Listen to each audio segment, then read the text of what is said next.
We're good. So, Hey, all right. Well, welcome everyone. I want to call this meeting to order. It is 5:03 p.m. We'd like to start with an opening ceremony. We've asked Councilmember Gubler to do our Pledge of Allegiance and also our opening comments. So I'll turn it over to him. Please repeat after me.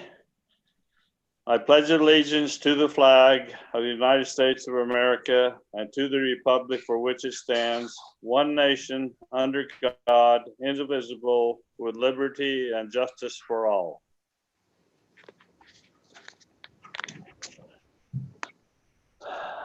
Our Father in heaven, we're grateful for the opportunity that we have of participating in this city council meeting for Santa Clara. We're grateful for our wonderful city and those that work to keep it safe and to keep it functioning, especially during this time of need, during this virus pandemic. We ask that thou would bless us all in the future, that we might make wise decisions and do those things that will benefit this city in future days, that our people will be able to stay safe and be able to keep out of harm's way. We're thankful for this opportunity we have, and we ask that thou bless us as we have discussions this evening that will be important to some of the people in our city. We say these things in the name of thy Son, Jesus Christ. Amen. Thank you, Wendell. All right, we do want to note that on the council present, we have Wendell, myself, Jarrett Waite, we got a meeting as Mayor Pro Tem, and we also have we did hear from Councilmember Drake that he is out of range from internet services. Well, hopefully Ben Shakespeare will join us. We do have our quorum, so we can continue. Our next item, number 3, is communications and appearances. I don't believe we have any. So we'll go on to the next one, conflicts and disclosures. Does anyone have any that they need to disclose at this time? Looks like that's a no. Okay, very good. So we'll move into our working agenda. So we have 2 public hearings today. The first will be our public hearing to receive public input on a limited restaurant alcoholic beverage license, Rylu's Bistro. And I believe that, Corey, do you want to introduce this? Before we begin the public hearing? so the request is that they be allowed to have a limited use alcoholic beverage license. My understanding is they meet the state requirements. They're not within a distance of schools or churches. The last one that we issued was for Wayne Johnson's little restaurant down there at the old Merc. This would be similar in nature. It's my understanding. That's really all I had. Any questions? I don't see any. Thank you, Corey. I do want to note that Councilmember Shakespeare has joined us. Welcome. All right. Well, let's go ahead and open that public hearing. Brock, do we have any comments that have come in already regarding this item? We have not received anything so far. Okay. Chris will continue to check it and see. We do have the applicant with us, correct? Douglas Larson. All right, well, let's open the public. We opened it, so let's give it a minute since we are streaming on YouTube Live, in case someone is watching it and wants to make that comment. You can just go to our website, sccity.org, and follow the links to leave a public comment.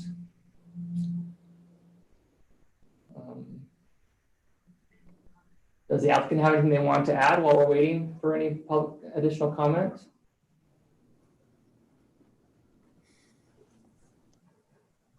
Let's see.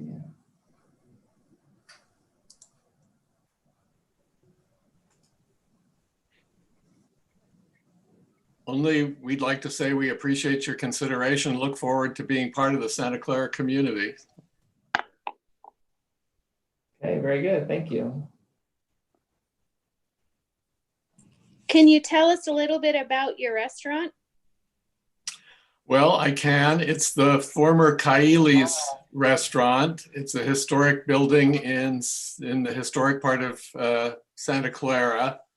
The participants in it are my wife and me and our daughter and son-in-law, who are both chefs and have been chefs in the St. George, Santa Clara area for the last several years.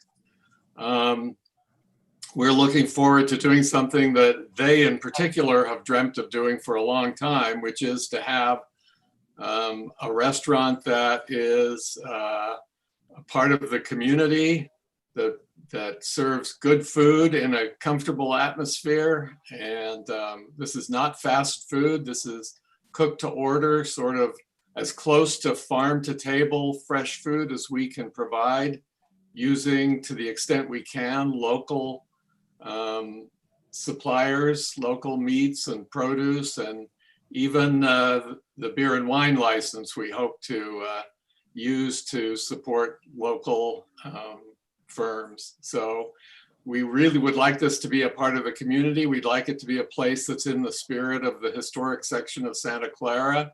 We're really pleased with the location and the building, which is, as you know, built in 1870 and presents some quirky aspects for a restaurant, but we think that's part of the fun, and we're looking forward to what we think we can do with it. Excellent. Thank you, Douglas. All right. Do we have any other comments, Brock?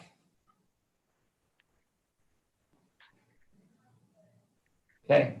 So having no additional comment on this public hearing, we will bring that public hearing to a close.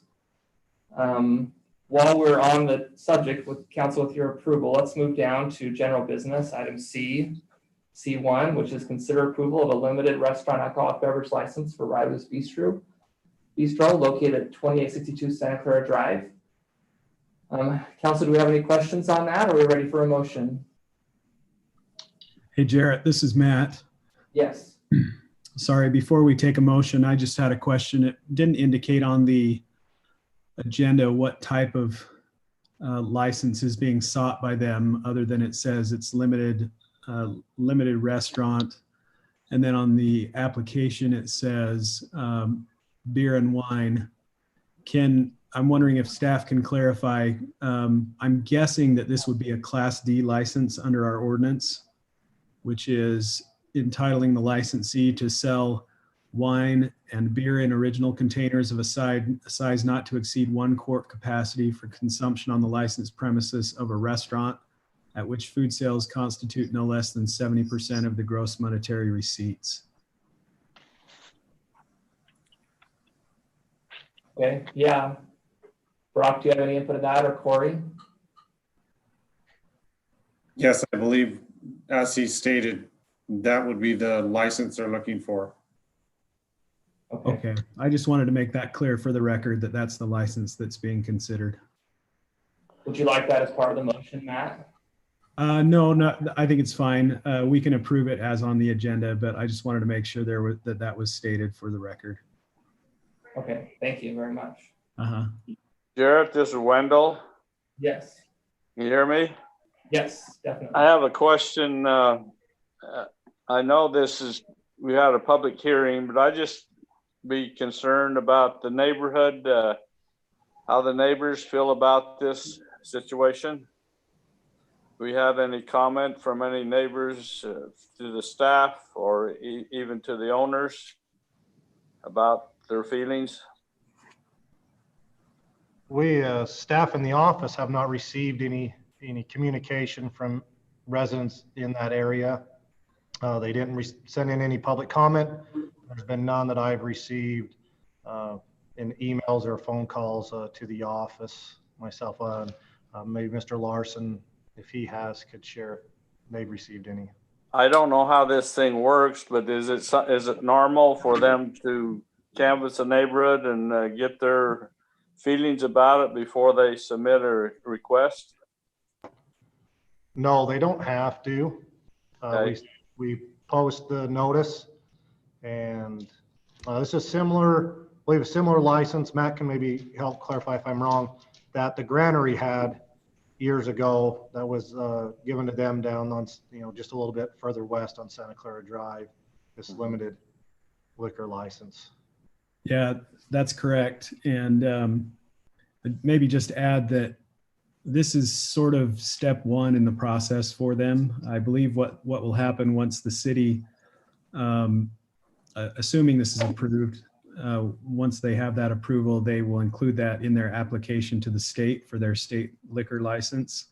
And I believe that the state actually conducts another public hearing where they actually send an officer down to Santa Clara and they conduct a hearing locally to gather any public input at that point as well.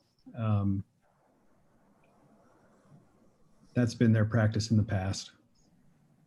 I know this is legal, I'm sure, statewide. Our community is a little bit different than a lot of communities in that we don't drink a lot of beer and wine. And so that's my concern. Okay, thank you, Wendell. I don't know whether you can hear me, but I can only add to this discussion that we have been working on the property since late February when we took ownership of it. We've been there almost every day. We have had interaction with the neighbors all around us. There's Matt Taylor's business is located behind us, and there are businesses across the street and people who live on either side of us.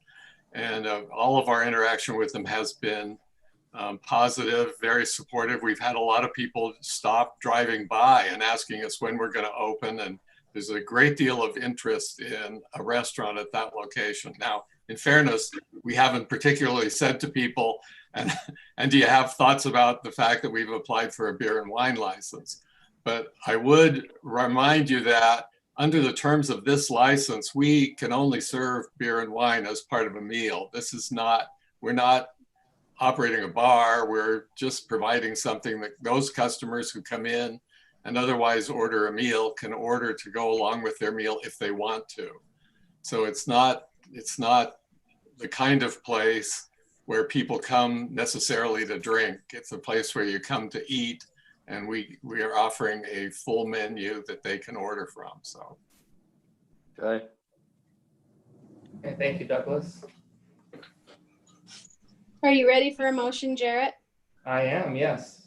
Okay, I make a motion that we approve the limited restaurant alcoholic beverage license for Rylu's Bistro at 2862 Santa Clara Drive. And I think Matt said it was a Class D in our ordinance, but I'll make sure that he knows that we're talking about the same thing. C. Class C?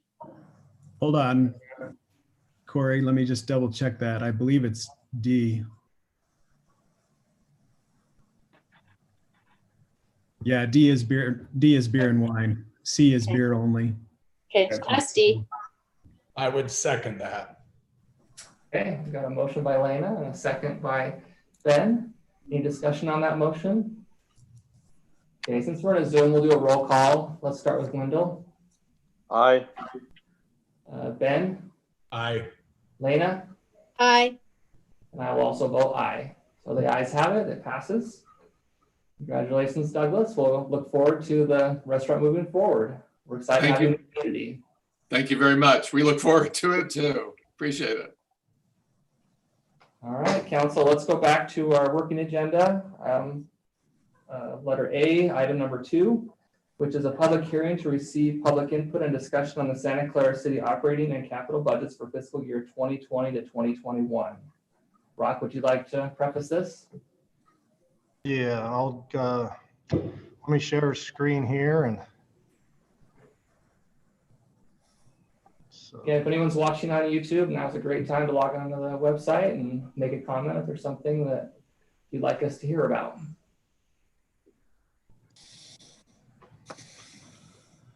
All right, so yeah, so here we have our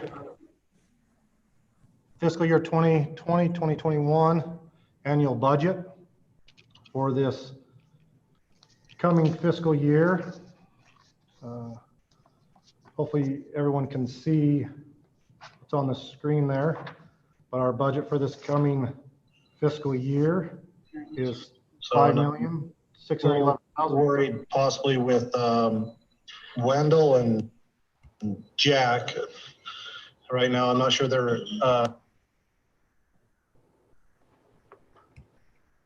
So if you can, here we have our budget of our revenues.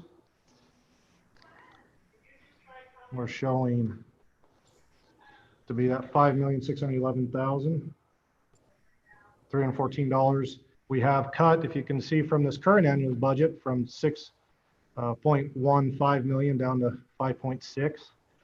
So we've cut roughly 500, almost $600,000 from this current year's budget down, depending on our concern and uncertainty of the economic stability of how it'll be going forward. We certainly hope going forward that things will be well, and if it is, then we will make adjustments going forward that the budget can handle.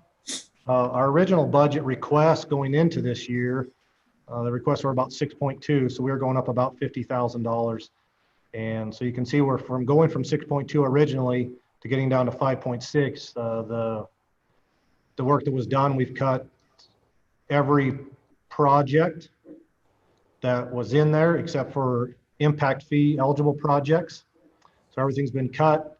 Pretty much all equipment's been cut, and any wage increases were removed.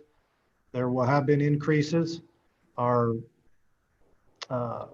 insurance, our health insurance went up 4.5%.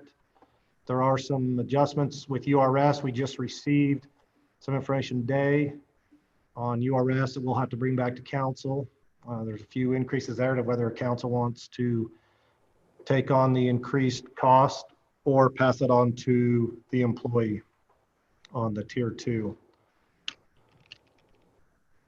So taxes, that has our sales tax, property tax, highway tax, franchise taxes, rat tax, and room taxes in there. We are definitely showing a decrease in our sales tax. We're bringing it down for budget. I will say we received this last month's distribution, which was for March. The projected numbers we had received from the state was showing we would receive about 103,000. Our number actually received was 118,000, which is, I'd say, second or third highest we've received in the time that I've been here at Santa Clara. So for March, it was good. Well, but April is the one that when most things were really shut down. So we'll see how that one plays out at the end of June. So, but you can see we have a few adjustments across, just slight decreases most of the way across. Licenses and permits, that has our building permits. We are up about $5,000. And in charges for services as well, that has our wildland, our ambulance charges, which has continued to actually increase. We have changed to a new billing company, so hopefully that will continue to increase as well. But as you can see, the rest of the way in fines and forfeitures, we are also up. Our court has been really pretty busy, except for the last little bit. They have backed off on writing mini citations, doing a lot more warnings and that way. But we do anticipate things picking back up. Our miscellaneous revenue is down, as is Swiss days, our transfers, which is our transfers in our account for costs that are paid for by the general fund, but are a benefit to also the enterprise funds. That's where those come from, the water, sewer, power, and stormwater. And we transfer funds in that works for those utility billing, phones, the accounting software, things like that are all part of our accounts that we transfer a portion into the general fund to help cover those costs. And then also we transfer in some funds from impact fees and to help pay for the bond payment at City Hall. So that makes up our transfers.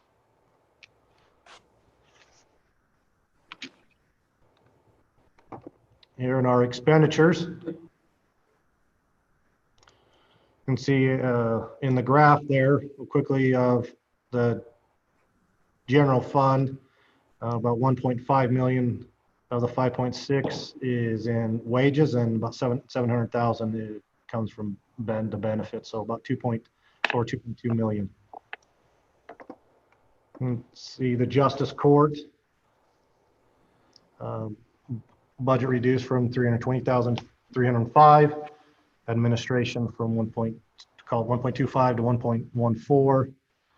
The police has gone up. That number we get from Ivan City. That's based on their budget. And remember, that's our portion. Ivan City pays 55%. That's 45% of the police budget. Their budget hasn't been finalized. They're not sure. There's a few things in there that may be removed, so that number could come down slightly. Fire at 608, down from 686. EMS 567, down from 615. You can see building came down about 35,000. Public Works is down 8,000. Parks and Trails came down considerable amount, 200,000. Then sports field maintenance down about 100,000. Swiss days by 18,000, and Santa Clara pageant we left as is. So, and then we also have economic development, which has our donations, RAP tax, our memberships to like League of Cities and St. George Chamber of Commerce, and economic, Washington County Economics. So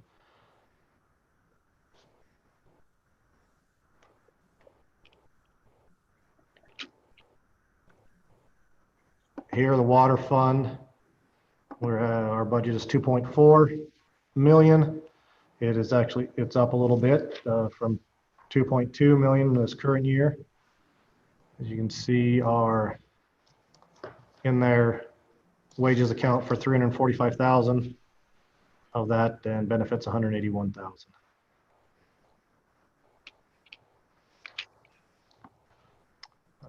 Sewer fund, 778,000, down from 811,000. And we have 106,000 of that is in wages and 56,000 in benefits.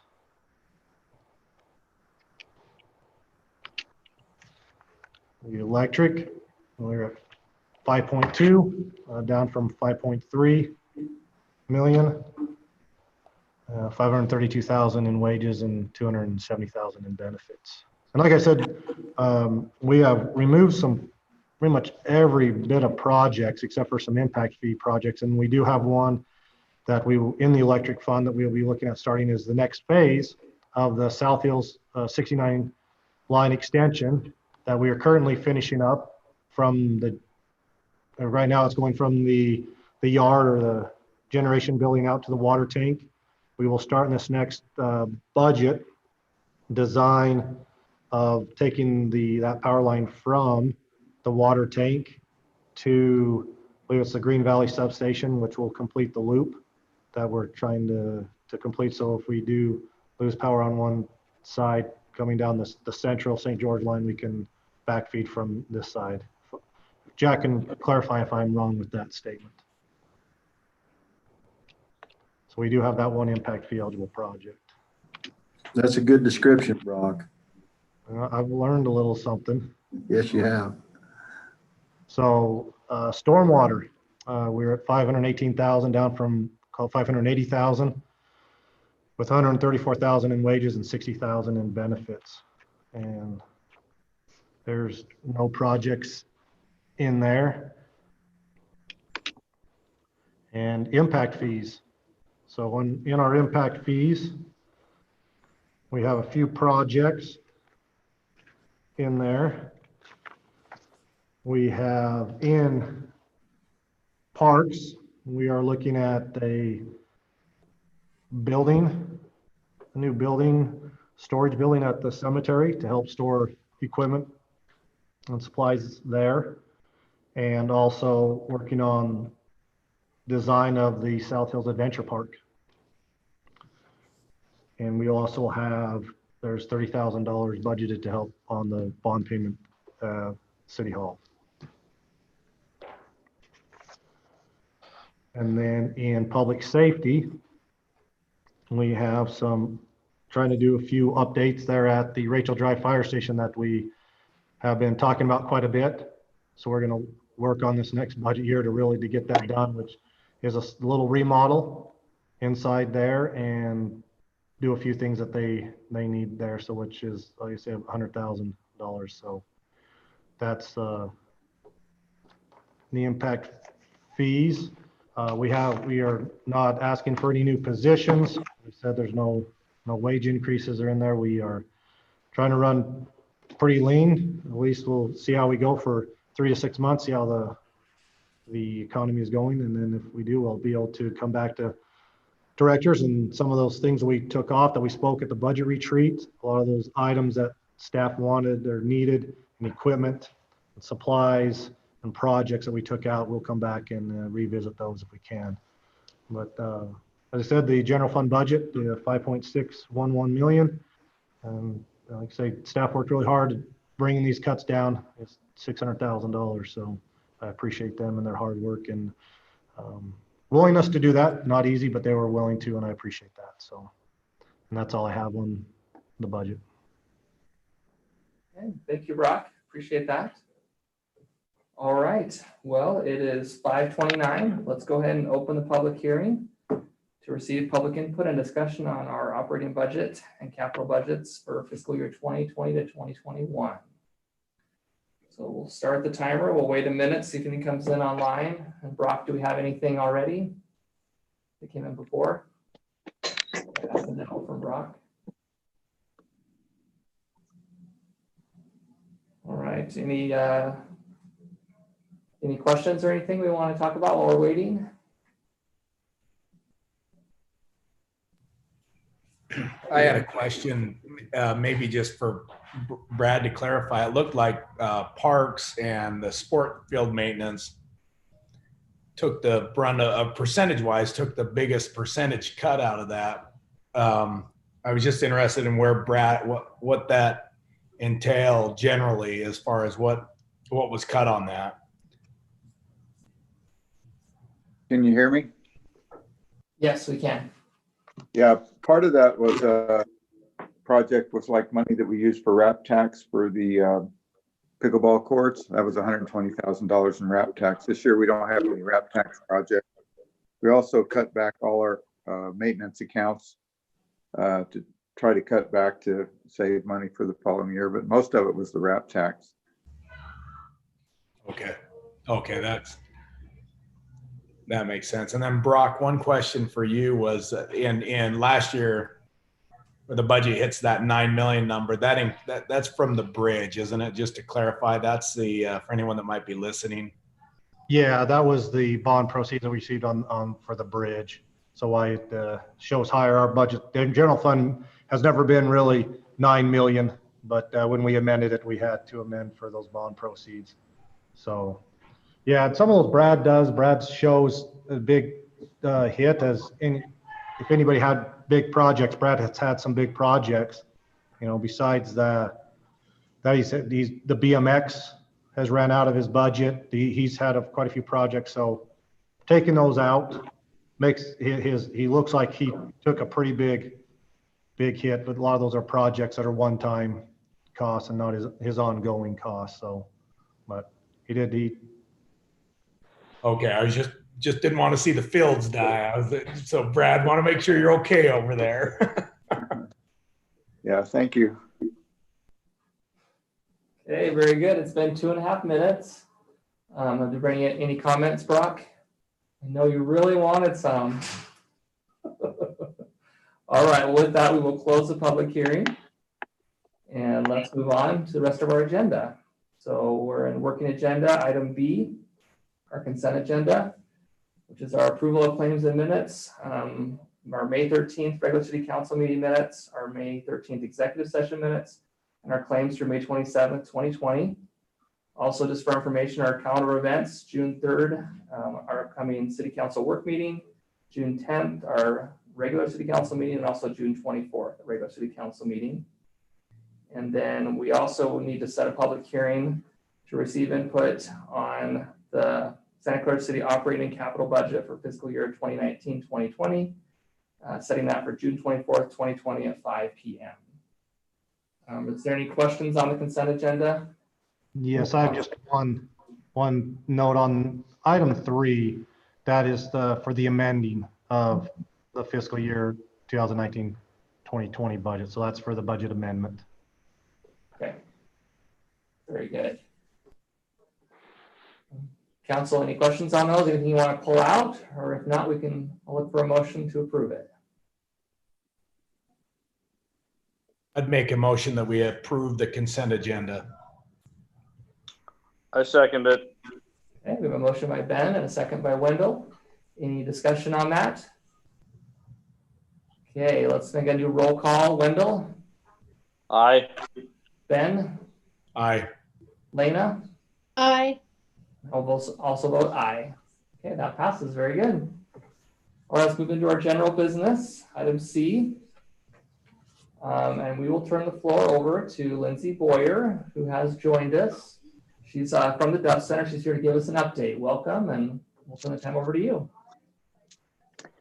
Thank you. Can you all? Yes, we can. Okay, and I don't know if I have control over my camera or not. So, there we go. Yeah. Sometimes it's nice to see a face with a voice that you're hearing coming from the darkness. So thank you all for making space on your agenda for me this evening.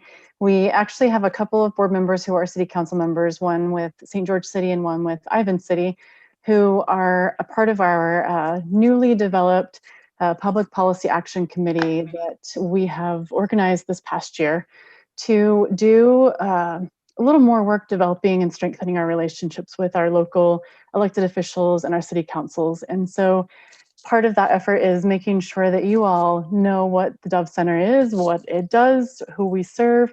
And so that's what I hope to accomplish just within a few short minutes with you guys today. So I think you all are probably fairly familiar with Dove Center. We, in October, have Domestic Violence Awareness Month, where we've been able to do a proclamation with our local city councils. And you guys have been a part of that support with us. And it's been kind of a new thing with us as well for the last 2 to 3 years. But we are basically, we've evolved from where Dove Center was 26 years ago, which started out as a safe shelter for women and children who were escaping domestic violence. And over the last 26 years, it has become a lot more than where it started. So today, we provide services both to those who are needing safe shelter, those who just are looking for support short-term, whether it be short-term or long-term, at an outreach level. We've expanded to where we don't just serve families who are experiencing domestic abuse, but also individuals who are experiencing rape and sexual assault, or are experiencing the trauma from a rape or a sexual assault. And dating violence, particularly with youth, we've been trying to expand those services and work more with our adolescents and teens in our local area here through our different communities. And that's been developing actually pretty rapidly the last couple of years. So we've expanded out to also providing services, whether it be court assistance when someone has a court hearing, or a protective order hearing, assistance over at the hospital when someone presents for medical care due to an assault or domestic violence. And so we have been serving adults, children, youth, regardless of demographic. It's free of charge. Services are confidential. It's a little bit of a unique service compared to other service providers in our area because of the community-based service organization we are as a nonprofit. And that has actually allowed us to work with people who may be hesitant to request services otherwise, who may not feel comfortable or who are afraid to report to law enforcement or file reports officially. And so we've been historically a little bit of a quiet, invisible service provider, but we've worked really hard the last 4 or 5 years to become more visible in the community so that our neighbors, our friends, our community leaders all understand these issues do exist in our communities, and that there is a place for people to come get help that's free of judgment or someone that's going to tell you what they think you should do, like all of our loved ones who are well-intended like to do when we're going through hard times. And we have a really great staff that's grown.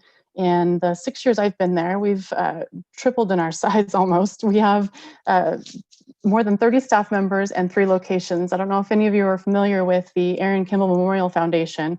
They provided transitional housing to domestic violence survivors for about 17 years in our area. And 3 years ago, in May, actually it's 3 years exactly, we legally acquired their foundation. So it's all under the Dove umbrella now, to where we're able to provide transitional shelter housing for a number of families per year with the 3 units they had in their facility, which is located out in Washington City. And we're actually in the process of going through a CDBG grant to renovate that facility so we can expand from what exists now as 3 transitional units to 5. So we'll be able to support more households per year. And that will continue to be a goal of ours, is to roll that out more and more and to expand the number of transitional housing units we're able to offer, because the need is so great. So one of the things I wanted to tell you really quickly, as well as with all that's going on with the COVID-19 social distancing world we live in, a lot of people have either had to reduce their services or shut down temporarily, and we have not done that at all. We've adjusted quite a bit how we've been providing services, but unfortunately, domestic violence tends to increase when we're experiencing a public crisis like this. If anyone understands the dynamics of domestic violence, there is a power control dynamic that isolation would just exacerbate the situation for survivors, for people who are not safe in their current home situations. And so we've worked really hard to stay visible, to stay available, whether that's through our 24-hour helpline. We're also available through video advocacy and counseling services, so that we are adhering to social distancing and we can do so safely, but so that survivors can still talk to someone if they need to, or maintain their services with existing and established service providers. So we're actually just in the process right now of shifting our staff back to our office locations, where we're going to practice working in limited numbers in the office. And then within a couple of weeks, we're hoping to start bringing clients back into our facilities for in-person services. Meanwhile, we've continued to provide our shelter services with motel stays before new clients come into the Dove house, so that we can have a chance to monitor if anyone has had symptoms or been exposed to someone with illness. So we've really worked hard to be in line with safe practices while continuing to support the needs of those in crisis, who are our neighbors, our friends, and some of us family members. If we all know someone who's experienced this, if it hasn't been ourselves at some point in our histories. So that's kind of the really quick update I just kind of threw at you, but just to wrap up, one of the goals we have is to provide these updates a couple times a year to our city councils, just to make sure our leaders are remembering these services exist, and to continue developing partnerships that will be advantageous to our further expansion that we plan on over the next 3 to 5 years. We're going to need to make sure our community is well informed in those efforts, and would love to answer any questions, whether it be now or at another time, from any of you or anyone who has interest in learning more about our services and our organization. Thank you, Lindsay. Council, do you have any questions, or staff? My question would be just, obviously the area has grown. Are your cases that you see annually, it seems like you guys have grown dramatically. What are you seeing locally? How many cases a year? Yeah, that's a good question. We have seen, it's been roughly, give or take a little here and there, about 20% growth rate from year to year over the past 4 to 5 years. We've seen that happening in part due to the increased awareness that I'm sure all of you have noticed nationwide. There's more talk in the news, there are more stories being shared, there's more advocacy, there are more official organizations that are getting behind the causes that support survivors of domestic violence and sexual assault. The hashtag #MeToo movement was, a huge awareness booster. And so I think the more we see awareness increasing, the more likely people are to come forward, whereas historically it has been a very hushed topic, a very, you know, shame-based, embarrassing, I guess, admission that people feel like they have to make if they acknowledge that they've been violated in some way. And unfortunately, domestic violence and sexual assault, they know no bounds. I mean, anyone can be a survivor of these issues, regardless of their level of education, regardless of their skin color, their cultural background. These issues affect everyone, unfortunately, which is why education is so important. So with education, we do tend to see numbers increase, but it's just because it's becoming less of a silenced issue. The other thing that contributes to that growth is we've expanded not only the programs that we provide, but we've been partnering with other communities who are working with underserved communities, whether that's the Paiute Tribe Social Services partners we have, you know, whether that's our plural family communities that are in our county who have, they have a very special population, and it's hard for us to serve a population we may not be able to identify with or relate to on the same level that someone from their own community can. And as we've partnered with those other providers, our services have expanded because we're able to join up our efforts. So co-facilitating groups or referring people to each other's groups. So those efforts tend to expand the number of people that will come forward and you know, access services as they're offered. Ms. Boyer, question? Yes. Funding. Where do you guys receive your funding as you've grown quite a bit? Where do you receive your funding from? Yeah, we receive our funding. We're at about 1.5 million budget right now. About 65%, maybe slightly higher, is from government contracts and grants. Previously, we've really tried to keep that balanced, you know, as close as we can, so that we maintain a large portion of that budget as unrestricted community dollars that make sure that we're serving the needs that are not necessarily funded under those grant contracts.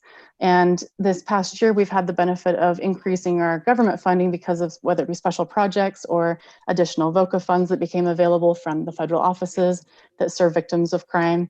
And that has increased our percentage, but it also is increasing our total budget. Meanwhile, we're working to continue educating our community because there is a lot of potential for community donation and corporate sponsor support. And so we have dedicated some new efforts to having a greater reach and giving more opportunity for the people who are moving into our area who may have a passion for this cause or who may have served in other organizations in other states or on boards, which we find, who are looking to support a nonprofit, and the potential is definitely there. So we've been more fortunate than a lot of our, I guess, our counterparts in other parts of the state who may not have the same potential for fundraising in their communities. You know, like Richfield, for example. I mean, it's very rural, and Moab. And so we count ourselves very fortunate to have the community support that we have, and to have, you know, that larger percentage of our budget that is supported by local support.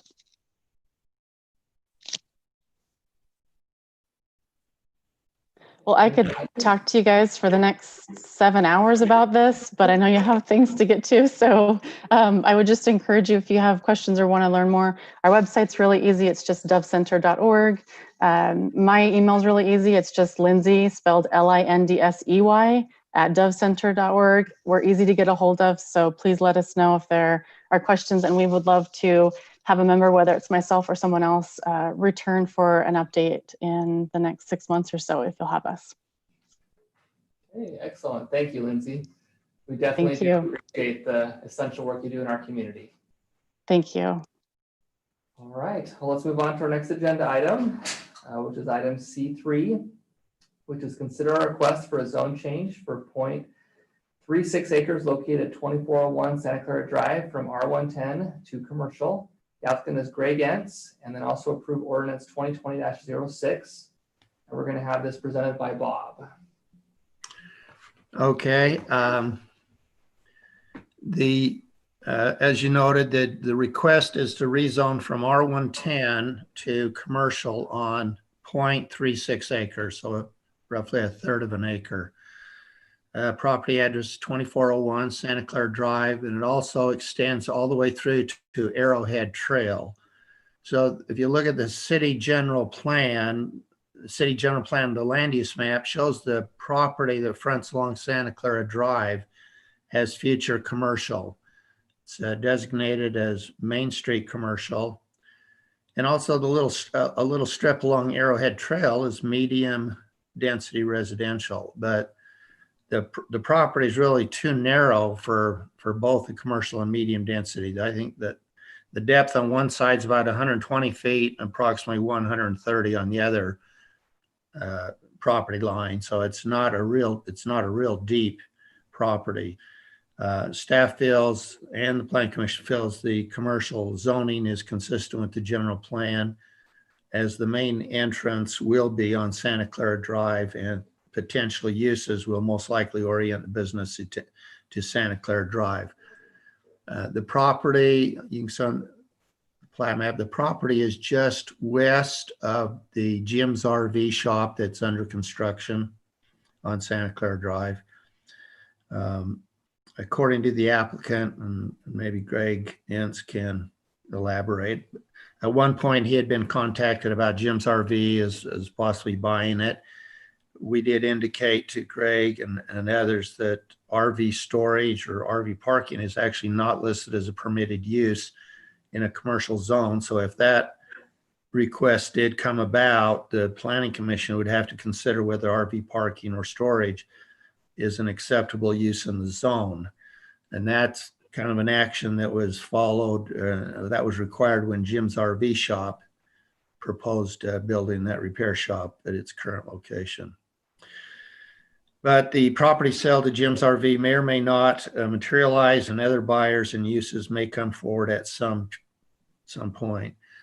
A detailed site plan showing the proposed property use, access, parking, and landscaping must be considered and approved by the Planning Commission before any building permit or business license could be issued for the property. But the rezone request to commercial use is consistent with the general plan. Therefore, the Planning Commission or the staff recommends approval. The Planning Commission held a public hearing on May 14th. Two of the adjoining property owners submitted comments. The two property owners were Roy Phillips and Mr. Wayne Brush. Roy Phillips suggested to the Planning Commission that they should wait until a specific project was proposed before considering the zone change, and also that no traffic from the site should be allowed onto Arrowhead Trail. Mr. Brush said there was a 2-foot survey dispute along their common property line, and wants that to get resolved. Mr. Ince did reply that he would work with Wayne Brush to get that resolved, and they would get that resolved prior to submitting any site plan for the property. Greg Ince also stated in reply to those comments that he would like to move forward with the commercial zone so he could actually pursue the marketing of the property as commercial property. And he also said that he'd work with Mr. Brush to resolve that property line issue. Again, it was apparently a 2-foot gap on a survey. The Planning Commission stated that prior to a site plan being submitted to the city, that the property line issue needs to be resolved. And the Planning Commission recommends approval of the zone change, noting that the request is consistent with the city general plan. That's all I have, unless you have questions for me. Okay, thank you, Bob. Yeah, I'll turn it over to you, council. Do you have any questions on this item? And also, we do have Greg Ince on the line with us. So should we give Greg a moment to also introduce it before we ask questions? That might I had one comment. This is Corey. Hey, yep. Mr. Bush called and wanted to make sure that the minutes in Planning Commission reflected that the fence had been there for 47 years instead of 27. So we told him we'd make that change.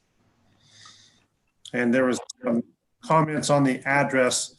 When we sent it to Planning Commission, we addressed it off of Mr. Bush's property, but the legal description of the property was what we went by. So that's Mr. Entz's property has now been readdressed by Chris. So just want to make you aware of that. Okay. All right. Greg, you want to unmute yourself and add anything if you have anything? Yeah, we're listening in. Just I met with Larry Bundy today, which is a surveyor or retired surveyor that's working with Mr. Brush and myself, and we're now going to get together on a meeting and discuss the property discrepancy. We will work that out. We just, like I say, want to continue, get the commercial zoning, and then if there's any quit claiming to be done, we will take care of that and have that ready to go before any submittal turned in for plans or approval. Okay, very good. All right, well, council, I'll turn it to you. Any questions you want to ask of Bob or the applicant?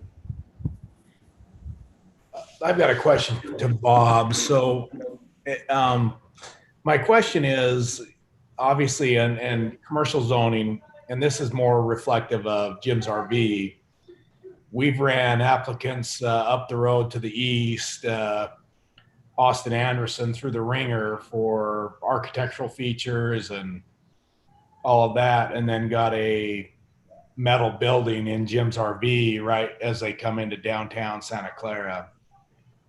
Obviously, you've got a PUD over there, and which requires it, but it just seems like we've gone through a whole lot of effort. I'm not opposed at all to this property being commercial, but we've gone through so much effort in assuring that we have great architecture or architectural features coming into Santa Clara, and now we've stuck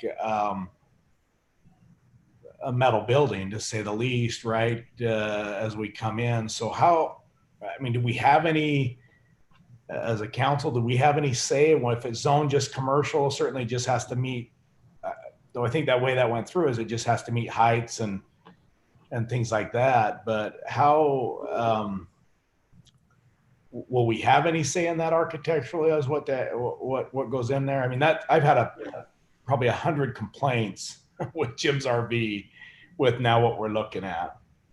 Yeah, and that's a good question, and that's kind of the difference between the planned development commercial and just the straight commercial. The straight commercial does say that before a building permit, the planning commission has to approve the site plan, but it's pretty limited. It says in that they approve site plan, whether they get into the architectural design issues, that's questionable.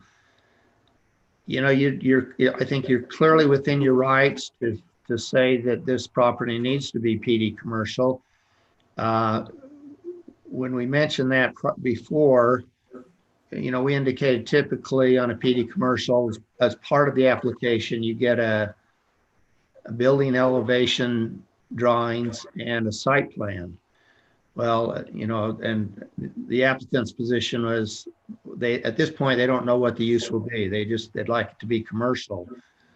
Again, the downside of that is you don't have quite, I don't think you have quite the architectural control with just the straight commercial zone. There is, again, a site plan approval process that will have to show access and parking and landscaping and that, but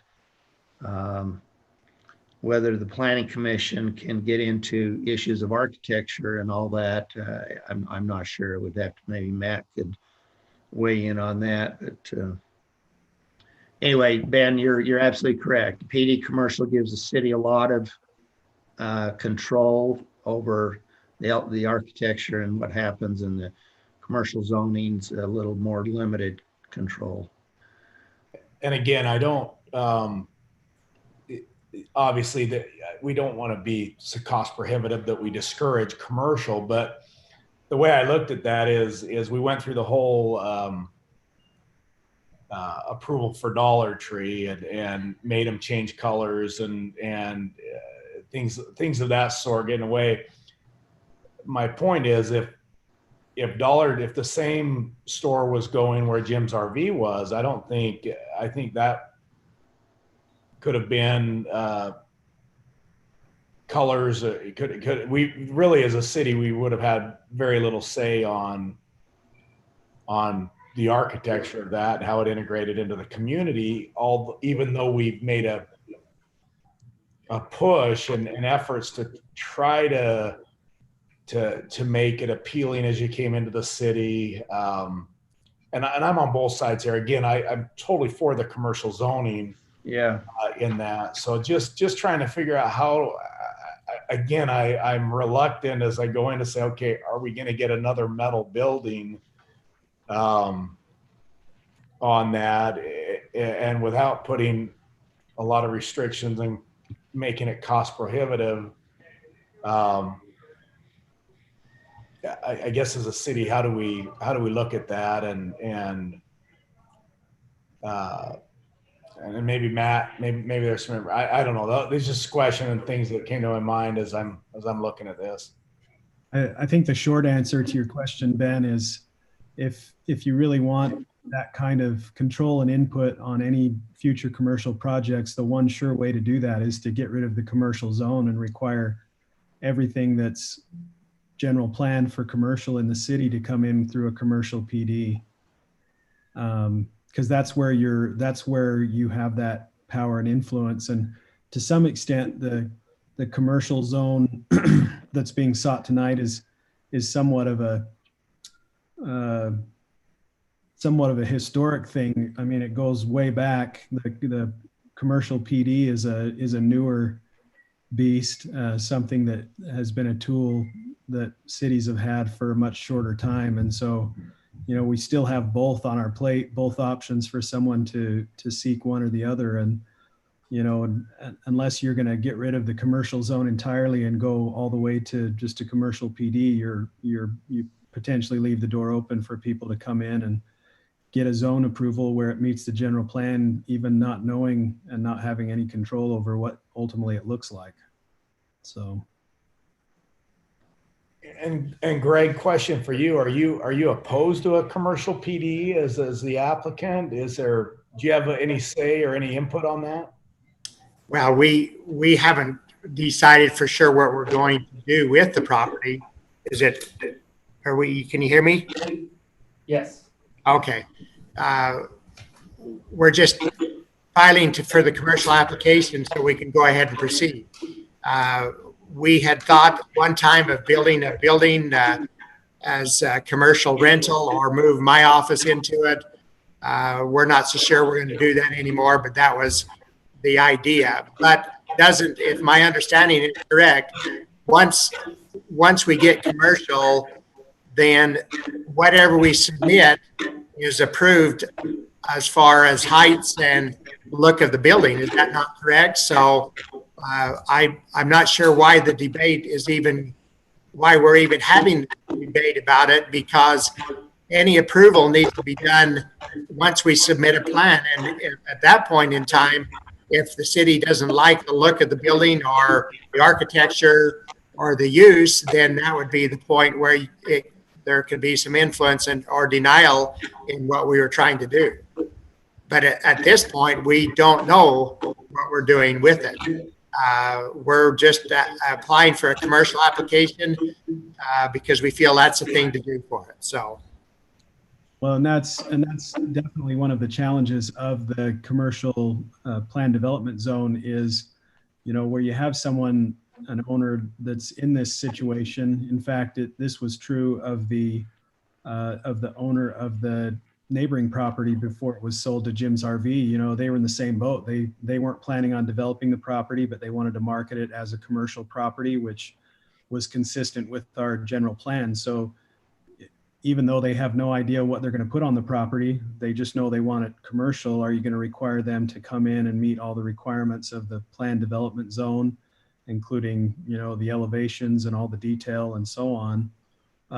That makes it pretty tough for an owner like this that, is looking to just sell the property. So, we have in certain cases sort of separated the plan development approval from the site plan and design review in the plan development zones, but that kind of creates its own issues. And Bob and I have talked a little bit about that before too.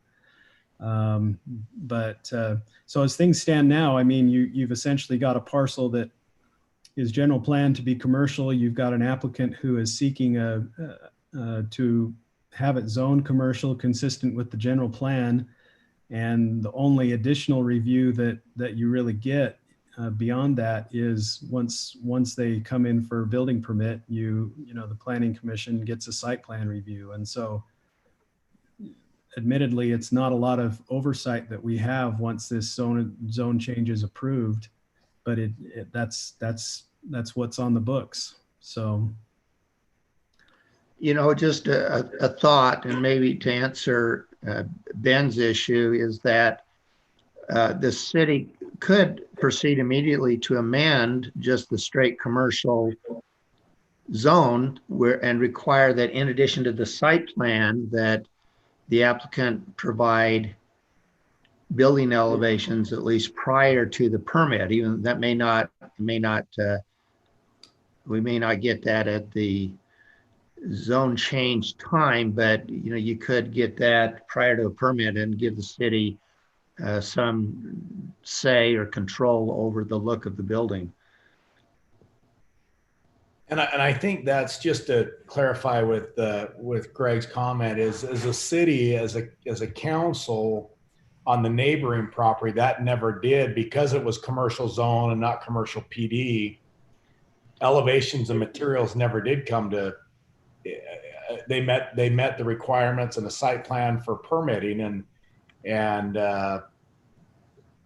away, and it was approved and built, and so that's all I'm trying to just clarify. With, like I said, I'm all for this property being commercial, but it just seems we've spent hours on other properties on elevations and neighborhood meetings, and certainly sometimes it goes to maybe too far on that, but we have to try to preserve a look around downtown and the commercial, and hopefully trying to be good, trying to still wanting commercial, but then we get this one property and like I said, I think it's going to do great there, but aesthetically it's a metal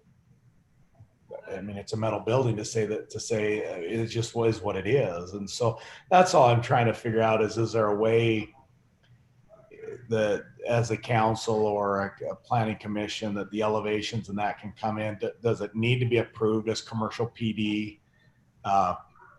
Personally, I don't think that hurts the applicant at all. It's still commercial. I think they can still sell the property. It just has to go through the process of elevations and materials and I don't know, maybe I'm wrong in saying that. I'm misunderstanding it, but just that's where I'm just trying to, I don't know what other council members feel or kind of like some input. Just that's where I'm at on that. Again, I'm sure I'm not the only one that's got a call on on the aesthetics of the neighboring property. Okay, very good. Wendell or Lena, do you have anything else you'd like to add or any questions? I guess my only comment would be, I'm not sure that we have the option at this point where we have an app, and Matt, you could correct me if I'm wrong, where we have an application in front of us for a permitted zone within our general plan, that we can go back at this point and say, well, we really want you to apply for this because we want to have more control over it. I understand what you're saying and I don't disagree with you, I was trying to read through my notes real quick. I think some of the uses are different in the PD commercial versus the traditional commercial. So it may hinder them a little bit. But I'm not sure that where we have an application in front of us now, we have the option of doing that. My only thought, Matt, you could maybe speak to that. Yeah, I think that's accurate. And, you know, Bob's suggestion is potentially a good one that would allow the city, both on a review of a future, you know, building permit application for this property and future commercial properties too. We can just change and step up a little bit the review that takes place of the site plan by the planning commission and just require some additional things, including building elevations and so on. So I think I agree with Bob. I think there's still some things we could do there with respect to what is required at that stage on a commercially zoned property. But I also think that you're right, Lena. I mean, this application is before us in the context of our current ordinance. So where it's general planned for this use, it's pretty cut and dried, unless there was some kind of a serious concern about it. So. And again, just so we're clear, I think the property should be commercial, obviously, where it's at. It needs to be commercial. So that's, yeah, so I agree with all those comments. Okay, thank you. Also say that I agree that we might want to look at our commercial ordinance and tweak it just a little bit. I would definitely support that.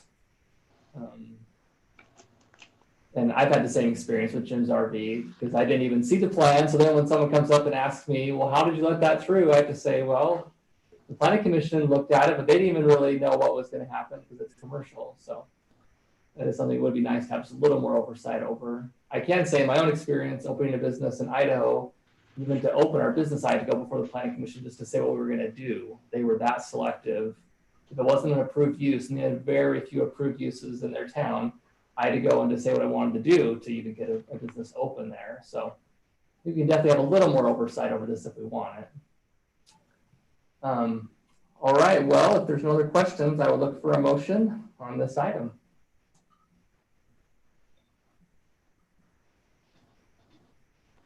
Any takers? So I'll make that motion. Again, I'll make a motion that we approve the zone change for 0.36 acres located at 2401 Santa Clara Drive from R110 to commercial, and approve ordinance, applicant Greg Anson approve ordinance 2020-06. Second. We have a motion by Ben and a second by Lena. Any question on that motion? Okay, let's go to a vote. Let's start with Ben. Aye. Lena? Aye. Wendell? You want to go ahead? Go second time, Wendell. No, we're not getting Wendell. I will vote aye. Aye. There we go. We got an aye from. Okay, it's unanimous, and that passes. Congratulations. And we'll look forward to see what happens with that property. Can I make next item? Can I make one comment? As I recall, and maybe Corey can help me, I thought that the Jim's RV, Doug Rogers, when he presented that, said there would be some stucco, I thought, on the front elevation. Corey, do you remember that? Or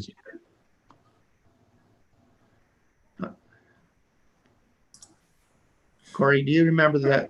Yeah, I don't recall. Would have to go back and look at the minutes. Yeah, probably we ought to. That'd be worthwhile because I thought that issue came up and it wasn't just going to be just a metal building. I thought they were going to dress that up, but maybe I missed not remembering that correctly. Lena, do you remember when you were on planning commission whether that was? I know that came before you when you were on planning commission. Yeah, I don't necessarily recall the stucco. I do have the minutes. I could pull them and review them and let you know. Yeah, if there's any requirements that are in the minutes that they agreed to, then obviously would make them put those in and install those as per the agreement. Corey, this is Greg Yentz. As I've driven by and looked at the property there, it looks as if they're building some posts out of OSB board. Looks like they'll probably stucco those, so that's probably what you're looking for. Is what I'm observing only. I haven't looked at the plan, but it looks like they are building some decorative posts out in the front. That is correct. They do have some columns. They have some steel columns at the front of the building that they're covering up with wood, and I would assume that those are stuccoed. Okay. All right. Well, thank you all for that. All right. Well, let's move on to item C4, which is consider approval of a joint proclamation congratulating the class of 2020. I've got that proclamation. I'll go ahead and read it to you. It begins with, together the citizens of Washington County, along with elected officials representing those citizens, would like to acknowledge and congratulate the graduating classes of 2020. As graduating seniors, our students have accomplished so much and have risen above challenges that other classes and generations have not been faced with. Along with the usual pressures of high school, including grades, college applications, career decisions, ever-increasing social media pressure, etc., these seniors have now had to deal with a global pandemic. Graduating high school is not only a big achievement, but is also a rite of passage into adulthood. Although school leaders were also faced with uncertainty and constantly changing restrictions, each high school went above and beyond to make graduation an event to be remembered. The schools hosted virtual ceremonies, which included music and school highlights, graduation videos, and provided photo and filming opportunities to the graduates walking across the stage in their caps and gowns. Our schools provided a positive graduation experience that some seniors expressed was more special and personalized than it would have been otherwise. In this unprecedented time in history, our 2,218 graduating seniors in Washington County have a unique opportunity. Adversity is always met by opportunity for growth. Our seniors already have the tools they need to succeed and to meet and rise above these challenges. They have proven that they will do this through their resilience. We are proud of the class of 2020 and are confident that this year's graduates will have an outsized positive impact in our community, nation, and world. And you can see there on the screen shared by Brock, all the different cities that will sign on to this, as well as our county commission. Are there any questions on that? And if not, I'd look for a motion to approve it.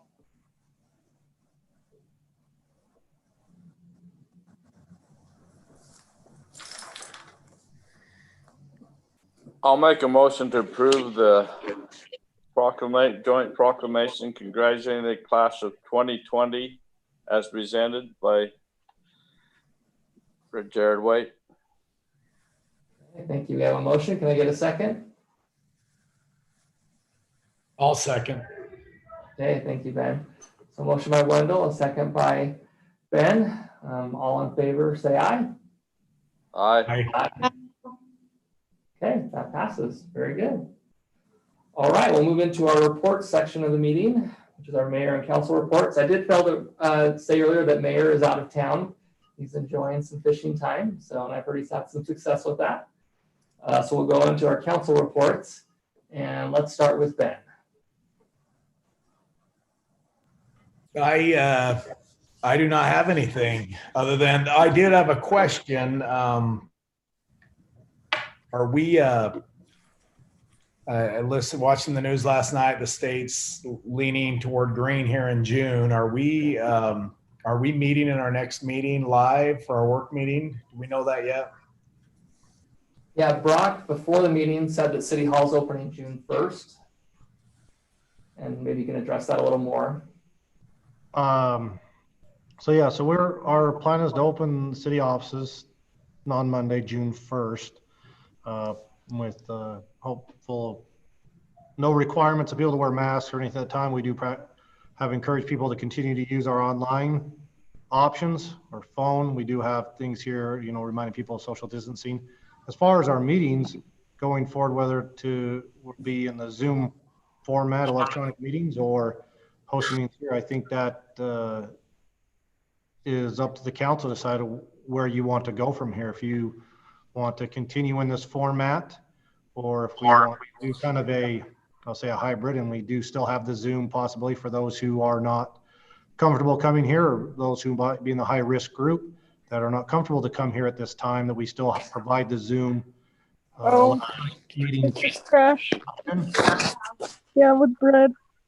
as well as having the meeting here. So I think that's a decision by council and where you're ready to go. I think as far as staff, we're ready to do the meetings here. We're ready, able to continue on as a Zoom electronic meeting. So we're or I say, or the hybrid combination of both. Does the council have a, I mean, for me, this speaking on me, I would love to see us, obviously under the mandates and where we're at, I'd love to see us get back to meeting. I don't know where the council stands. As much as I like this, again, it's nice. I have my work pants on underneath, just throw a shirt on, so you hardly know I was even filthy, but it would be good I think it would be good to get back to some normality, but I'd like to know what the council feels on that. Yeah, I'll share real quick. I did go to my mosquito abatement meeting, and it was a hybrid meeting, and it worked flawlessly, to be honest. We had, I think 3 just online, and the rest came to the meeting, and we just sat in like every other seat. Some people had masks on, some didn't, but it worked really well doing a hybrid meeting. And I spoke with Brock yesterday about this. With our work meeting, mayor's still going to be gone, so it really is up to us 4 here of what we want to do with that. Brock did mention that he could configure a camera in here that could catch the whole group, and I don't think audio would be a problem in this room with this format, so we could do one here really easily. I think doing a meeting in the big room would be a little trickier just with the audio and a Zoom meeting. Brock had spoken with, I think it was Polk Audio. There's going to be a pretty good cost to get that all worked out. So I think, in my opinion, if we're going to meet in person and still have a Zoom portion, it needs to be in this room because that'll be minimal cost. Or we just stay with Zoom. So Lena, Wendell, do you want to weigh in on that?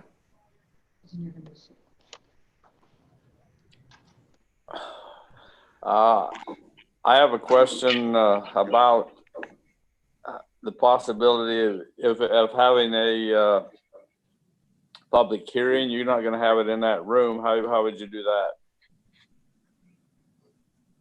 So I would say for a public hearing, and you would need to be in the regular council chambers. Means that any meeting that I think would draw a crowd or a number of residents, people wanting to come and speak on that. We would want to be here in the council chambers. We'll do our distancing of chair placement. We will work on trying to get something that would work at a cost that is reasonable, that a camera and speakers, mics will work, so it can function as we would like. So we'll continue to work that format and see if we can't get it to work as we would like here in the regular council chambers. That's the only thing that makes the executive room a little bit more difficult, is it's a little tighter fit there of people to come in and have any real bit of social distancing in there. So, but it's possible for a small meeting, but the large meeting, we definitely need to probably use the council chamber. So we'll work on it. I'm thinking that it'd be good to have a hybrid. I personally would like to come down and be with you. My only concern is my wife is more high risk than I am, even though she's younger, and I don't want to bring anything back to her. But I'm not sure at this point which way is the best. I really think that we need to get this thing open where we can be normal again. Okay, thank you, Wendell. Appreciate that. You ready for my comment? Yeah, for sure. I love the idea of meeting together. No, I don't mind the Zoom thing, but I really like to see people and talk to people.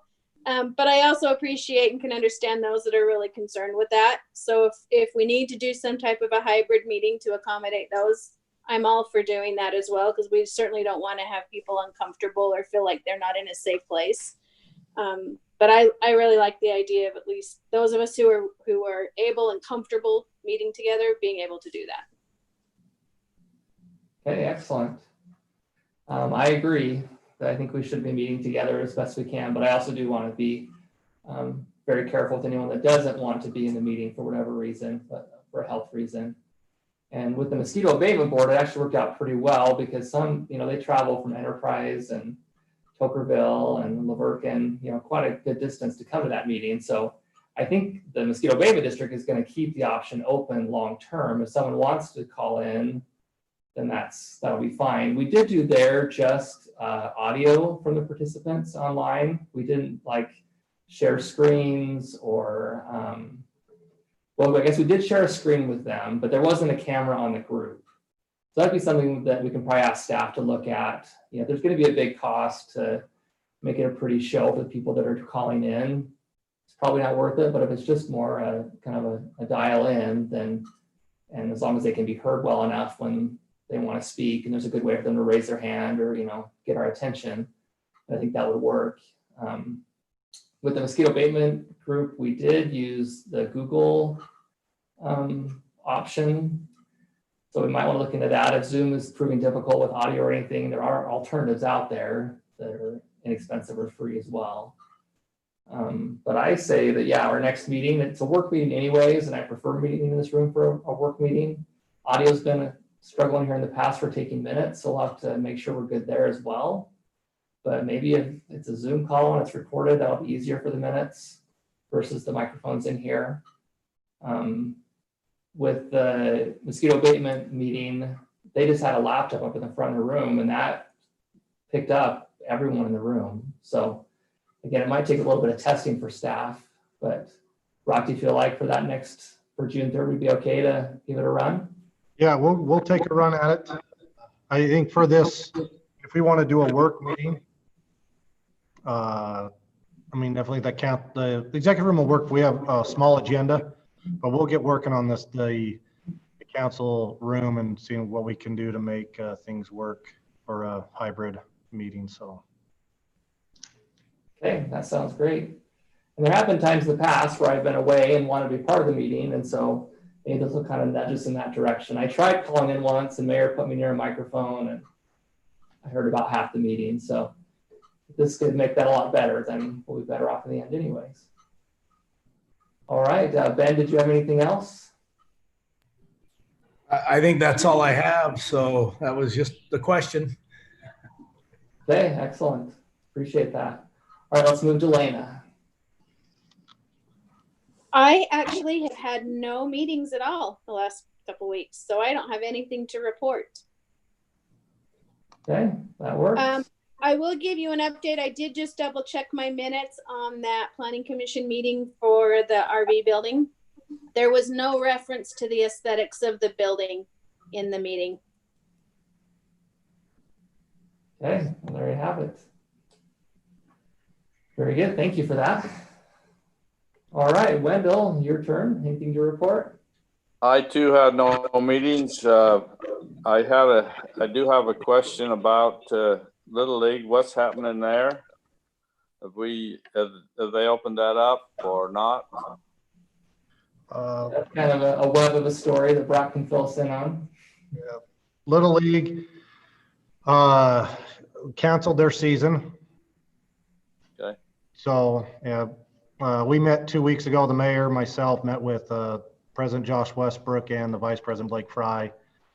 Had a meeting with them and talked to them about what they were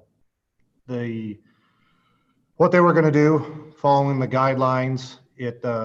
That meeting really talked about 4 main guidelines of one, symptom checking, which was following the guidelines given from the state in the yellow phase. So we talked about doing the symptom checking, and our main that was taking temperatures of the players at the field, having it there and documented. 2 was limit the gathering, 50. The third one was sanitizing, or cleaning shared equipment, and then also the bathrooms and bleachers if the patron or spectators were going to be there. So those are the main things we talked about, and left it up to them to see if they wanted to do those things. And they stated to us that they didn't have the resources to do those things, and so they put it out to their board to what the board wanted to do, and they ultimately, I guess the board decided not to play. So Okay, thank you. you're welcome. It does get a little tricky there because there are other communities around us that have decided to open and do their leagues. And so if you get any feedback, that was our own little league decided to cancel the season. It wasn't, we didn't force them to close their season. That does lead into my report. Did you have anything else, Wendell? No. Okay, thank you. That does lead into what's kind of going on with the BMX track. So I'll give you an update on that. I spoke with Brooke on Monday. They had the gentleman fly out, teach them how to use the soil tack. And it's kind of crazy. It kind of turns the dirt into concrete. It's not that tough, but it is pretty tough. It's pretty impressive. And she's anticipating they'll be done with everything inside within 2 to 3 weeks. And she's actually has her first event. I believe it's this weekend. They're doing a small clinic. I think it's like 8 or 10 kids or something. They'll be following all the guidelines to stay safe there. But she's had interest from, I don't know if I told you guys, but Connor Fields, who won gold in the last Olympics in Rio, lives in Vegas. And he has ridden those tracks forever, but they're all closed. And so Brooke got a call from him a couple of weeks ago and said, can I come try the track? I haven't been on a track for a long time. And we also have a really good gate, the kind of gate he likes that they use in all the big races. And so he wanted to come try it out. So he came up and actually brought some really good kids and did a little class for them, and was really impressed with the track and wants to help out in a lot of different ways. So that was a big win for the track, to have the gold Olympian endorse us and want to help us. He's already hooked Brooke up with his sponsor that does bikes and got us a really good at cost rate for bicycle rentals. And anyways, it's just kind of snowballing. Brooke told me, this is a community track, but I just keep raising my expectations with these inquiries I'm getting. So Huntsman Senior World Games is interested in using the track as an event. Connor Fields wants to do a pro-am, which is where if there's like a money purse and you have teams and people from all over the country flying in. She's even had USA BMX talk to her about hosting a nationals. And a lot of that comes to, there's so many tracks closed right now, and Utah's in kind of a unique position that we might be able to host something like that sooner than other places. So anyways, there's kind of a lot going on there with just a lot of good going on there. She has been able to raise funds and get more sponsors to finish everything inside. Rainbow Sign and Banner is going to donate all the signs. That was like $4,000 she was looking for. And she did get a cash sponsor to pay for the guy to come out to show him how to do the soil tack. So she said she's like $3,000 short right now to get everything done, but she thinks she can wrestle it up. So that's also really good. They'll be able to get open without us having to pitch in. The one thing that she would like us to consider as a council is basically covering any dirt that's a parking area or a driveway with road base. So I think they hauled in, I don't know the tonnage, it was about $5,000 worth of road base for the actual track. And then our city crews laid it and did an excellent job. They're super pleased with how the city crews did that. But she's thinking specifically the lower parking between the Little League fields and the track, and then the path that goes around the fields to that area usually gets pretty muddy and yucky and doesn't have any gravel on it. And then they've also, if you haven't been down, you should go check it out. They've cut a trail into the hill going from the playground area down to the Little League fields, which is also the base of the track. And it actually Z's up the hill. So they wanted to road base that as well. So it's really stable. So I met with Brock, I met with Brad. It seems like if council is agreeable, we could spend the park side of our wrap tax that Brad accrues over time. There is money in that we could spend. It'd probably be $10,000 or $12,000 for the material. And then as long as Jack's okay letting his crews come and do that, that's something I would probably just put on an agenda item, I'm guessing, but I kind of want to get your feedback on that. But also beyond that, that's just kind of like the first phase. I've also met with Brad and Brock about going to the county and asking for funds to pave all the parking areas of Canyon View Park. Doing some engineering and really improving everything there. I was told when we went and got the money to the BMX track to come back, within a year or so after the track was going, to ask for money to pave the parking lots. And just with all this interest we've gotten, I really think now is the time to go to ask, because that money is awarded based off of heads and beds. And I think that's going to happen naturally. It's such a beautiful area. There's so many services nearby. It's such a supportive city. Got great track operators. And this will help the whole park. It'll help Little League. It'll help pickleball players. It'll help everyone go to the playground. I've asked Brad to start working on that grant, and we'll kind of see where that goes. But there'd be, pretty good cost. But I think we can get a lot of it covered by the county. We'll have to kind of see where they're at on. I'm sure their taxes coming in from hotels not being full have been down recently, but I know they had a pretty big fund sitting there. So, anyways, council, would you mind bringing in on? Because we could also just wait. We could just go to the county and just do it all at once, or we can do the road base right now and really make it available to the bigger races and also help Little League and things like that. So we can either do road base now or we can wait. So any thoughts?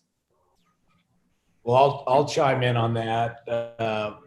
First off, I'm very much in support of those other races. I mean, we've got that facility, we've created it. I agree. I'm all about if people are concerned about getting out and social distancing and that, they don't need to go. But as far as I think that should be going, I think we had to look at baseball tournaments. I think people need to get out, and I think it's time to, the state's talking green in just a few weeks, so I think we need to gear that direction. So I'm all for maximizing the use of this facility. It's a beautiful facility, and certainly if we've got the ability to road base and do all that, I'd be all in support of that as well. And then chasing the funds for pavement and as well.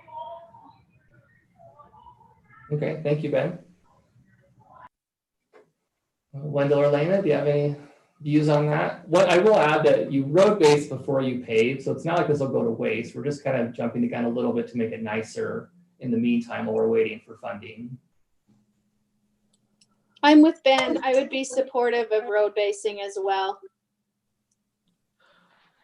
Would it affect us going to the county? In other words, if we road based, would they say, well, you've already done that, so we don't need to give you funds for that? I spoke with Brad about this, and I think it would just count towards our contribution to the project. It's a group of hoteliers that actually make the decision, and that goes to the commission. But I haven't seen the commission turn something away that the group said was okay. And so I think it's just more, they'll see, like, we really want to make this nice. We have some big events that want to come in, but we need, some sort of a parking surface. So I think we could just count it towards our contribution. They always look for a good contribution from the city. So this would only help that. I'm okay with it. I think we need to get some numbers to give us an idea of how much it's going to cost us. Are we going to be able to vote on this tonight, or are we going to wait? No, I just wanted. Oh, sorry. Go ahead. Are we going to just give you a nod to say go ahead and then have something in the future telling us how much it costs us, or how are we doing that? No, it would need to come before the council as an item. I just wanted to get your feedback to see if we should go towards that direction. So it sounds like we have the support to do that. So Brad, can you work on that?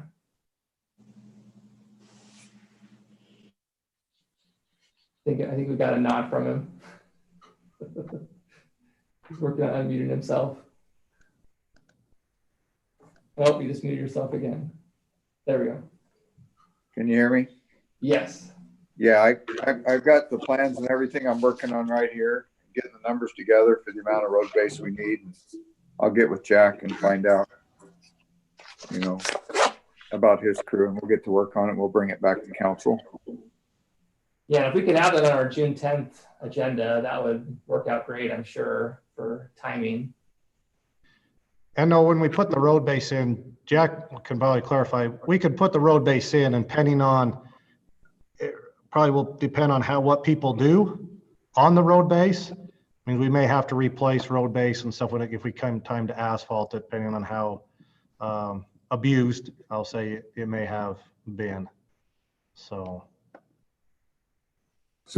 are you talking, Jared, the parking back behind the park, where the pavilion and stuff is, the road all the way in, and then also on the other side of the tennis courts further south? So you're going to do both those parking lots or just one? So I'm talking the parking between the lower Little League fields and the track, and also the access road that goes alongside the track. Brooke had talked to Dustin about, you know, if we're going to road base, we might as well do that as well. That'd only help their crews to service those lines. And then, yeah, road base up along the substation, you know, that kind of that pad where they're parking now, going all the way over to the access. And Brad and I talked about maybe changing that access, figuring that out exactly. So it's not a road for regular people to drive through, it would just be restricted access somehow. And then just the path going up the hill that they've cut in. So Brooke had her guy there, and he estimated it'd probably be about double the road base they need for the whole track to do all of that. And so she was guessing it was about $10,000 in materials. But we can have Brad work on that and come back to council and make sure we're okay.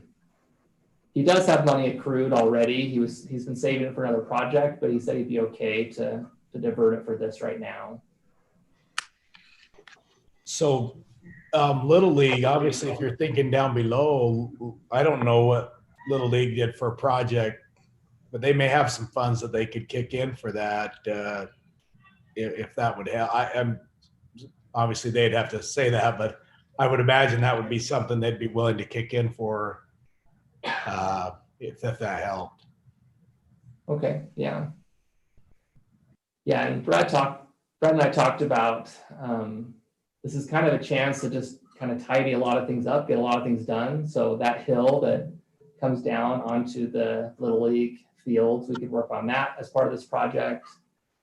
We'd also probably put curbing up at the top of the hill by the playground, which would also lessen the amount of water running down the hill. So we could really make a lot of improvements. All right, well, yeah, so hopefully we can see that in our next city council agenda, June 10th. We'll see if things can come together for that. And I'm sure, again, it'll kind of depend on Jack's crews and what they're doing. If it could be a sooner or later thing, but hopefully that'll be okay. Jared, is there a name for the park yet, for the track? It is the Santa Clara BMX track. Okay. Yeah. So they had, they could have named it, they could have gotten a sponsor, but Brooke felt really strongly that the city's been such a huge partner in it that it needed to have our name on it. So, and we really have. The city's done a lot of work with the project, and they do such good work that it's kind of a double bonus for the track. And just so everyone's aware, the track, a lot of the funding came from the county, a lot of the cash, and from us, and there's been a lot of work put in by us. And so Brooke and Mike have put together, how much money's got into the track and in kind and in cash. And I told you a while ago, we're going to have $1 million track, and the money is actually kind of getting pretty close to that and what'll have been donated and what's been spent. So last I heard, it's about $700,000 have been donated. It's pretty incredible how the communities come together to make this work. So every time USA BMX comes in, or the guy that just came the other day was just amazed at what we have. what we put into it. So it's pretty awesome. And other reports I did, like I said, I had my mosquito abatement meeting, and probably the one cool thing that came out of that was we just recently upgraded our testing apparatus, and our director actually went up to Salt Lake and helped a company develop something that was a lot quicker for testing for West Nile virus. Well, we had our old piece of testing equipment sitting there, and we were about to either just use it occasionally or surplus it. We weren't quite sure what to do with it. And then COVID-19 happened, and you wouldn't think mosquitoes would be tied to COVID-19, but sure enough, there's a lab in town that wanted to start doing testing, and they had that same machine, but they needed ours to do some calibration or something to get a certification. And so we worked out an agreement to lend it to them so they can do the COVID-19 testing. So that was kind of cool. We're not quite sure what we'll do with it after we're done with that, but it was just really neat that we could use something that we didn't need anymore to help with the pandemic. So that's all that I have to report. Staff, do you have anything you need to throw in real quick? Can I give, I'm not staff, but I just wanted to give kudos to a couple of you. First off, the park, downtown Swiss Memorial there is looking fantastic. Real happy to see that come together. So kudos to Brad and everything you guys have done. And then Jack, the bridge, the pavement, all of that is dynamite.